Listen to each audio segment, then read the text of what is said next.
Hi friends, mastmaga.comಗೆ ಸ್ವಾಗತ. ನಾನು ಅಮರ್ ಪ್ರಸಾದ್. ಸ್ನೇಹಿತರೆ, ನೀವು ಕ್ರೆಡಿಟ್ ಕಾರ್ಡ್ ಬಳಸ್ತಾ ಇದ್ದೀರಾ? ಹಾಗಿದ್ರೆ ಈ ವಿಡಿಯೋ ನೀವು ನೋಡಲೇಬೇಕಾಗತ್ತೆ.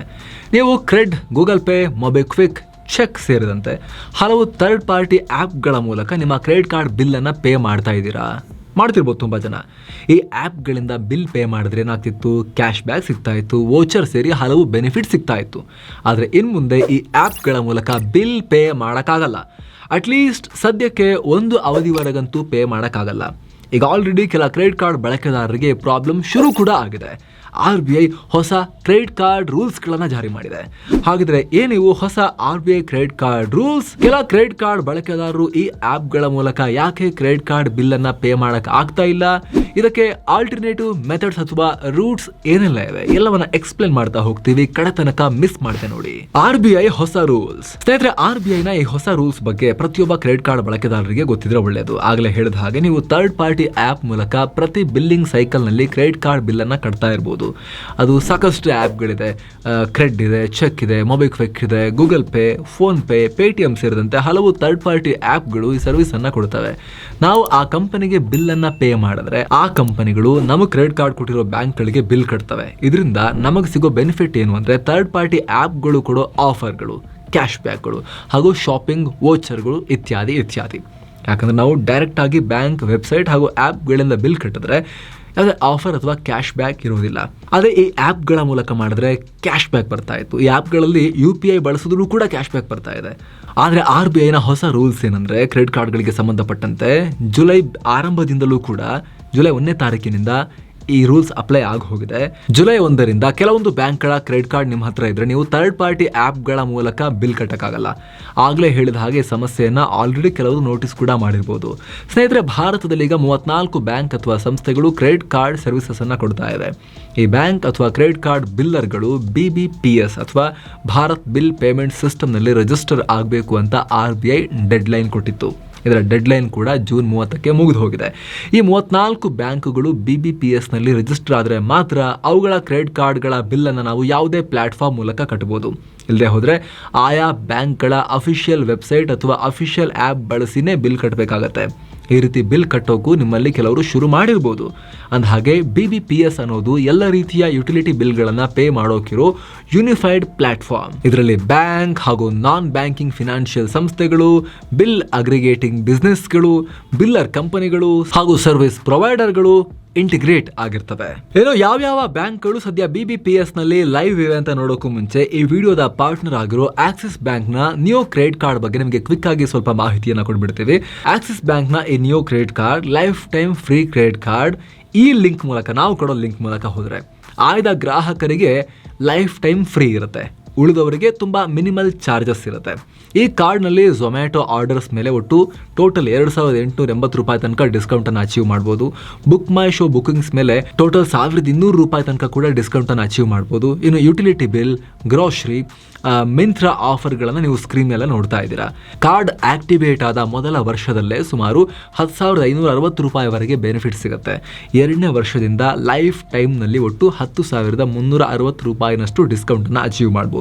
ಅಲ್ಲದೆ ಈ ಕಾರ್ಡ್ ಮೂಲಕ ಅಮೆಜಾನ್ ಪೇನಲ್ಲಿ ಯುಟಿಲಿಟಿ ಬಿಲ್ಸ್ ಅನ್ನ ಪೇ ಮಾಡಿದ್ರೆ 5% ಡಿಸ್ಕೌಂಟ್ ಕೂಡ ಸಿಗುತ್ತೆ. ಇನ್ನು ಆಕ್ಸಿಸ್ ಬ್ಯಾಂಕ್ನ ಪಾರ್ಟ್ನರ್ ರೆಸ್ಟೋರೆಂಟ್ನಲ್ಲಿ ಡೈನಿಂಗ್ ಡಿಲೈಟ್ಸ್ ಆಫರ್ ಮೂಲಕ 15% ವರೆಗೂ ಡಿಸ್ಕೌಂಟ್ ಸಿಗುತ್ತೆ. ಆಗಲೇ ಹೇಳಿದ ಹಾಗೆ ಸದ್ಯ ಈ ಕ್ರೆಡಿಟ್ ಕಾರ್ಡ್ ಆಯ್ದ ಗ್ರಾಹಕರಿಗೆ ಲೈಫ್ ಟೈಮ್ ಫ್ರೀ ಇರುತ್ತೆ. ಉಳಿದವರಿಗೆ ಜಾಯ್ನಿಂಗ್ ಫೀಸ್ 250 ರೂಪಾಯಿ ಇರುತ್ತೆ. ಮೊದಲ ವರ್ಷ ಯಾವುದೇ ಆನ್ಯುವಲ್ ಫೀಸ್ ಇರೋದಿಲ್ಲ. 2ನೇ ವರ್ಷದಿಂದ ಜಸ್ಟ್ 250 ರೂಪಾಯಿ ಆನ್ಯುವಲ್ ಫೀಸ್ ಇರುತ್ತೆ. ಉಳಿದಂತೆ NRIಗಳು ಕೂಡ ಈ ಕ್ರೆಡಿಟ್ ಕಾರ್ಡ್ ಅನ್ನ ಪಡ್ಕೋಬಹುದು. 18ರಿಂದ 71 ವರ್ಷ ವಯಸ್ಸಿನ ಗ್ರಾಹಕರೆಲ್ಲರಿಗೂ ಕೂಡ ಈ ಕ್ರೆಡಿಟ್ ಕಾರ್ಡ್ ಅಪ್ಲೈ ಮಾಡೋಕೆ ಅವಕಾಶ ಇದೆ. ಇಂಟ್ರೆಸ್ಟ್ ರೇಟ್ ಹಾಗೂ ಹೆಚ್ಚಿನ ಡೀಟೇಲ್ಸ್ಗಾಗಿ ಡಿಸ್ಕ್ರಿಪ್ಷನ್ ಹಾಗೂ ಟಾಪ್ ಕಾಮೆಂಟ್ ಅಲ್ಲಿ ಲಿಂಕ್ ಅನ್ನು ಕೊಟ್ಟಿರ್ತೀವಿ. ಅದ್ರ ಮೇಲೆ ಕ್ಲಿಕ್ ಮಾಡೋ ಮೂಲಕ ನೀವು ಈ ಕಾರ್ಡ್ಗೆ ಅರ್ಹರಿದ್ದೀರಾ ಇಲ್ವಾ ಅಂತ ನೀವು ಚೆಕ್ ಮಾಡಬಹುದು. ಈಗ ವರದಿಯಲ್ಲಿ ಮುಂದುವರಿಯೋಣ. ಯಾವೆಲ್ಲ ಬ್ಯಾಂಕ್ಗಳು BBPS ನಲ್ಲಿ ರಿಜಿಸ್ಟರ್ ಆಗಿವೆ ಅಂತ ನಾವೀಗ ಕ್ವಿಕ್ ಆಗಿ ನೋಡ್ತಾ ಹೋಗೋಣ. BBPS ವೆಬ್ಸೈಟ್ಗೆ ಹೋದ್ರೆ ಅಲ್ಲಿ ಡೀಟೇಲ್ಸ್ ಸಿಕ್ಬಿಡುತ್ತೆ. ಯಾವೆಲ್ಲ ಬ್ಯಾಂಕ್ ಅಥವಾ ಕ್ರೆಡಿಟ್ ಕಾರ್ಡ್ ಬಿಲ್ಲರ್ಗಳು ರಿಜಿಸ್ಟರ್ ಆಗಿದ್ದಾರೆ ಅಂತ ಅಲ್ಲಿ ನೀವು ನೋಡ್ಬಿಡ್ಬೋದು.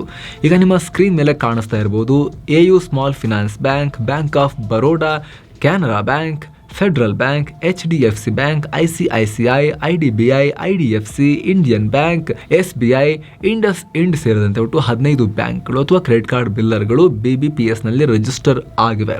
ಅಥವಾ ಇಲ್ಲೇ ಮೆನ್ಷನ್ ಮಾಡಿರೋ ಥರ ಲೈವ್ ಆಗಿವೆ. ಇನ್ನೊಂದಷ್ಟು ಬ್ಯಾಂಕ್ಗಳು ರಿಜಿಸ್ಟ್ರೇಷನ್ ಪ್ರಾಸೆಸ್ ಅನ್ನ ಶುರು ಮಾಡಿವೆ. ಇಲ್ಲಿ ನೀವು ನೋಡ್ಬೋದು Axis Bank, Indian Overseas Bank, Yes ಬ್ಯಾಂಕ್ಗಳ ರಿಜಿಸ್ಟ್ರೇಷನ್ ಪ್ರಾಸೆಸಿಂಗ್ ನಡೀತಾ ಇದೆ ಸದ್ಯಕ್ಕೆ. ಅಂದರೆ ಜುಲೈ 18ರವರೆಗೆ ರಿಜಿಸ್ಟರ್ ಆಗಿರೋದು 15 ಬ್ಯಾಂಕ್ ಅಥವಾ ಬಿಲ್ಲರ್ಗಳು ಮಾತ್ರ. ಇನ್ನು 19 ಬಿಲ್ಲರ್ಗಳು ರಿಜಿಸ್ಟರ್ ಆಗೋದು ಬಾಕಿ ಇದೆ ಅಥವಾ ಪ್ರೊಸೆಸಿಂಗ್ ಸ್ಟೇಜ್ನಲ್ಲಿವೆ. ಈ ಪೈಕಿ ನೀವು ಬಳಸ್ತಿರುವ ಕ್ರೆಡಿಟ್ ಕಾರ್ಡ್ ಬಿಲ್ಲರ್ ಕೂಡ ಇರಬಹುದು. ಸೊ ರಿಜಿಸ್ಟರ್ ಆಗಿರೋ 15 ಬ್ಯಾಂಕ್ಗಳ ಕ್ರೆಡಿಟ್ ಕಾರ್ಡ್ಗಳು ನಿಮ್ಮ ಹತ್ರ ಇದ್ರೆ ನೀವು ಥರ್ಡ್ ಪಾರ್ಟಿ ಆ್ಯಪ್ಗಳಲ್ಲಿ ಕ್ರೆಡಿಟ್ ಕಾರ್ಡ್ ಬಿಲ್ ಕಟ್ಬೋದು, ಕ್ಯಾಶ್ ಬ್ಯಾಕ್, ವೋಚರ್ ಆಫರ್ಗಳನ್ನು ಪಡ್ಕೋಬಹುದು. ಆದರೆ ರಿಜಿಸ್ಟರ್ ಆಗಿಲ್ಲದ ಬ್ಯಾಂಕ್ನ ಕ್ರೆಡಿಟ್ ಕಾರ್ಡ್ ಬಳಕೆದಾರರು ನಿಮ್ಮ ಬ್ಯಾಂಕ್ನ ಅಫಿಷಿಯಲ್ ವೆಬ್ಸೈಟ್ ಅಥವಾ ಆ್ಯಪ್ ಅನ್ನು ಬಳಸಿನೇ ಬಿಲ್ ಪೇ ಮಾಡಬೇಕು. BBPSನ ವೆಬ್ಸೈಟ್ಗೆ ಹೋಗಿ ಚೆಕ್ ಮಾಡ್ತಾ ಇರಿ. ಇದು ಡೈನಾಮಿಕ್, ಇದು ಅಂದರೆ ಪ್ರೊಸೆಸಿಂಗ್ ಮುಗಿದ್ಮೇಲೆ ಇನ್ನೊಂದಷ್ಟು ಬ್ಯಾಂಕ್ಗಳು ಇದಕ್ಕೆ ಜಾಯಿನ್ ಆಗ್ತಾ ಇದಾವೆ. ಈ ವಿಡಿಯೋ ಇವತ್ತು ನೋಡ್ತಿರೋರಿಗೆ, ವಿಡಿಯೋ ಅಪ್ಲೋಡ್ ಮಾಡಿದ ದಿನ ನೋಡ್ತಿರೋರಿಗೆ ಅಪ್ ಟು ಡೇಟ್ ಇದೆ. 2-3 ದಿನ ಬಿಟ್ಟು ನೋಡೋರಿಗೆ ಅಲ್ಲಿ ಇನ್ನೊಂದಷ್ಟು ಬ್ಯಾಂಕ್ಗಳ ಆಮೇಲೆ ಆ್ಯಡ್ ಕೂಡ ಆಗಿರ್ಬೋದು. ಹಾಗಾಗಿ ವೆಬ್ಸೈಟ್ ಅನ್ನ ಚೆಕ್ ಮಾಡಿ. RBI ಈ ರೀತಿ ರೂಲ್ಸ್ ತಂದಿದ್ ಯಾಕೆ? ಸ್ನೇಹಿತರೆ, ಕ್ರೆಡಿಟ್ ಕಾರ್ಡ್ ಬಿಲ್ಲರ್ಗಳನ್ನ BBPS ನಲ್ಲಿ ರಿಜಿಸ್ಟರ್ ಆಗುವಂತೆ ಕೇಳಿರೋದಕ್ಕೆ ಮುಖ್ಯ ಕಾರಣ ಟ್ರ್ಯಾಕಿಂಗ್. ಅಂದ್ರೆ ಎಷ್ಟು ಜನ ಯಾವ್ಯಾವ ಥರ್ಡ್ ಪಾರ್ಟಿ ಆ್ಯಪ್ ಬಳಸಿ ಪೇಮೆಂಟ್ ಮಾಡ್ತಿದ್ದಾರೆ ಅಂತ ಕಂಡಿಡೋಕೆ. ಇದರಿಂದ ಸರ್ಕಾರಕ್ಕೆ ಕ್ಲಿಯರ್ ಪೇಮೆಂಟ್ ರೆಕಾರ್ಡ್ಸ್ ಸಿಗುತ್ತೆ. ಹಲವು ಸಮಸ್ಯೆಗಳನ್ನ ಬಗೆಹರಿಸೋಕೆ ಇದರಿಂದ ಹೆಲ್ಪ್ ಆಗ್ಬೋದು. ಜೊತೆಗೆ ಸೆಕ್ಯೂರಿಟಿ, ಡಿಜಿಟಲ್ ಪೇಮೆಂಟ್ ಸಿಸ್ಟಮ್ ಅನ್ನ ಇನ್ನಷ್ಟು ಸೆಕ್ಯೂರ್ ಮಾಡೋಕೆ, ಗ್ರಾಹಕರ transaction data, financial data secure ಮಾಡೋಕೆ ಈ ಸಿಸ್ಟಮ್ ತರಲಾಗಿದೆ. BBPS ಗ್ರಾಹಕರಿಗೆ ಬಿಲ್ಗಳ ಬಗ್ಗೆ ರಿಮೈಂಡರ್ ಕೊಡುತ್ತೆ. ಜೊತೆಗೆ ಇದರಲ್ಲಿ UPI, net banking, debit card ಸೇರಿದಂತೆ ಎಲ್ಲ ಪೇಮೆಂಟ್ ಮೋಡ್ಗಳು ಇಂಟಿಗ್ರೇಟ್ ಆಗಿರ್ತವೆ. ವಿದ್ಯುತ್ ಬಿಲ್, ಫಾಸ್ಟ್ಯಾಗ್ ರೀಚಾರ್ಜ್ಗಳು, municipal tax, credit card bill ಸೇರಿ ಸುಮಾರು 25 ಕ್ಯಾಟಗರಿಯ ಪೇಮೆಂಟ್ಗಳನ್ನು ಈ BBPSನಲ್ಲೇ ಅದರಲ್ಲಿ ಆರಾಮಾಗಿ ಮಾಡಿಬಿಡ್ಬೋದು. ಜೊತೆಗೆ ATM ಸೇರಿದಂತೆ ಫಿಸಿಕಲ್ ಔಟ್ಲೆಟ್ಗಳ ಮೂಲಕವೂ ಭಾರತ್ ಬಿಲ್ ಪೇ ಟ್ರಾನ್ಸಾಕ್ಷನ್ಗಳನ್ನು ಇನಿಷಿಯೇಟ್ ಮಾಡ್ಬೋದು. ಸೊ ಫ್ರೆಂಡ್ಸ್, ಇದಾಗಿತ್ತು ಕ್ರೆಡಿಟ್ ಕಾರ್ಡ್ಗಳಿಗೆ ಸಂಬಂಧಪಟ್ಟಂತೆ RBI ತಂದಿರೋ ಹೊಸ ರೂಲ್ಸ್ ಬಗ್ಗೆ ನಮಗೆ ಕ್ವಿಕ್ ಆಗಿ ಮಾಹಿತಿ ಕೊಡೋ ಪ್ರಯತ್ನ. ಆಗಲೇ ಹೇಳಿದ ಹಾಗೆ ಆಕ್ಸಿಸ್ ಬ್ಯಾಂಕ್ನ ನಿಯೋ ಕ್ರೆಡಿಟ್ ಕಾರ್ಡ್ ಮೇಲೆ ನಿಮಗೂ ಕೂಡ ಆಸಕ್ತಿ ಇದ್ದರೆ ನೀವು ಡಿಸ್ಕ್ರಿಪ್ಷನ್ ಹಾಗೂ ಪಿನ್ ಕಾಮೆಂಟ್ನಲ್ಲಿ ಕೊಟ್ಟಿರೋ ಲಿಂಕ್ ಮೇಲೆ ಕ್ಲಿಕ್ ಮಾಡೋ ಮೂಲಕ ಲೈಫ್ ಟೈಮ್ ಫ್ರೀ ಕೆಲವರಿಗಿದೆ, ಅರ್ಹರಿಗೆ. ಇನ್ನು ಕೆಲವರಿಗೆ ಮಿನಿಮಲ್ ಚಾರ್ಜಸ್ ಅಪ್ಲೈ ಆಗುತ್ತೆ, 250 ರೂಪೀಸ್ನ ಚಾರ್ಜಸ್ ಅಪ್ಲೈ ಆಗುತ್ತೆ. ಇದರಲ್ಲಿ ನಿಮಗೆ ಯಾವ್ದು ಅನ್ವಯ ಆಗುತ್ತೆ, ನೀವು ಇದಕ್ಕೆ ಎಲಿಜಿಬಲ್ ಇದೀರಾ ಇಲ್ವಾ ಅಂತ ನೀವು ಡಿಸ್ಕ್ರಿಪ್ಷನ್ ಹಾಗೂ ಪಿನ್ ಮಾಡಿರೋ ಕಾಮೆಂಟ್ನಲ್ಲಿ ಕೊಟ್ಟಿರೋ ಲಿಂಕ್ ಮೂಲಕ ಹೋಗಿ ಚೆಕ್ ಮಾಡ್ಬೋದು, ಅಪ್ಲೈ ಕೂಡ ಮಾಡ್ಬೋದು. Thank you so much. ಮತ್ತೆ ಭೇಟಿ ಆಗ್ತಿರೋಣ. ನಮಸ್ತೆ.